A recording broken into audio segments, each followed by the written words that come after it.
But I mean, there were questions about Eastern Rite priests too, right? There's another question about if one were to find an Eastern Rite priest that they could ascertain some certainty about the validity of their orders, if they could go to them for confession, even if this Eastern Rite priest be a member of the modernist Novus Ordo Church. If they had valid orders, could one go to confession to them?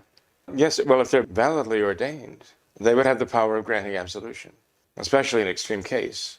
I mean, even someone who is an excommunicatus vitandus, the most severe form of excommunication in the church, even one who is excommunicated by a decree, most specially reserved to the Holy See, still by canon law itself, has the power to grant absolution to someone who is in extreme necessity, in an emergency, I guess we'd call it here.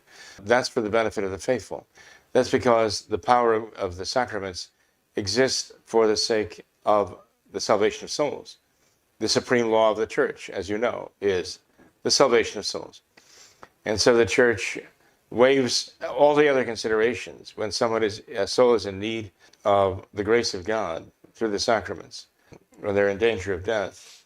Even someone as unworthy as I say, an excommunicatus victandus, someone who's excommunicated in such a way that he would actually have to be avoided by the faithful.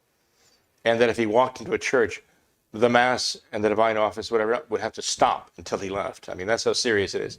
But he would have the power to absolve someone who was in danger of death, who needed the benefit of the sacrament. So, yes, I mean, if there's an Eastern Rite priest who is validly ordained, who could and would grant valid absolution, under those circumstances, one should ask, and that priest should grant that. Would that only be in danger of death? What if one is just say... When we say Eastern Rite, we're talking about a Catholic now. You know? Because there are those who say, well, you know, it's possible that the Orthodox, an Orthodox schismatic clergyman would be validly ordained.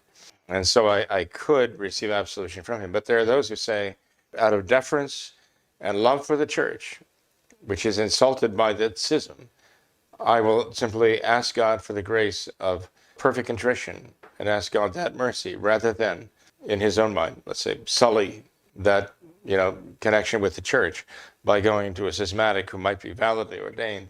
We don't know for sure, but who could possibly absolve me validly. There are those who would not do that because they feel that it would be almost like an act of betrayal to the true church.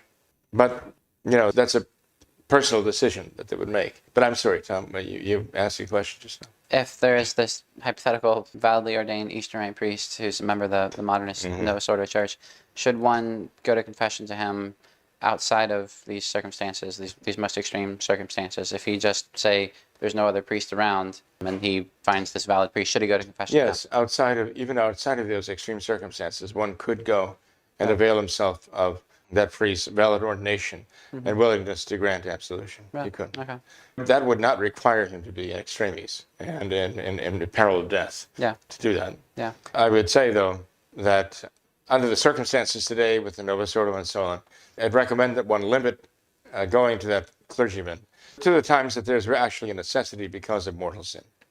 Because one can obtain forgiveness for venial sins by performing acts of charity himself. But where there is mortal sin involved, yes, I think that would warrant him going to an Eastern Rite priest who is validly ordained and willing to give valid absolution. But they should never receive Holy Communion from them as a member of the Novus Ordo? Well, I mean, if they are New Order Eastern Rite, and yes, I mean, just as in the Latin Rite or the so-called Roman Rite, or what they claim is the Roman Rite, it's not, but they changed it so much. But the Latin Rite, that would involve it being in Latin. You know, they've had Vatican II, and they've changed all the ceremonies, right? So the Eastern Rites have really changed the ceremonies. If you found a traditional Eastern Rite priest, like a Maronite priest, who still uses the old Aramaic liturgy of the Maronites, then by all means, one could certainly go to a priest like that without, I think, any problem at all. He's a Catholic, a traditional Catholic in his own Eastern Rite. St. Pius V, in issuing Quo Primum, protected those Eastern rites, the traditional Eastern rites, and said they had to be maintained and they could not be given up.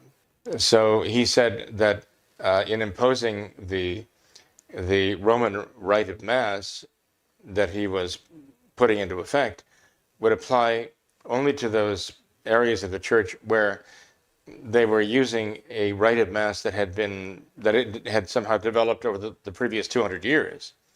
And that was just to root out any heresy that had crept in. So even the rites, the Latin rites that were older than 200 years, St. Pius V was determined to protect them, to continue them. The Dominican rite, the Benedictine rite, and so on, those had to be maintained. The Sarum rite, and so, which were more ancient, going back previous to 200 years before Quo Primum, before St. Pius V. He wanted to protect all the traditional rites of the Church and do away with the modernist, what at that time the modern heretical tainted rites that had crept up during the time of heresy. Yeah.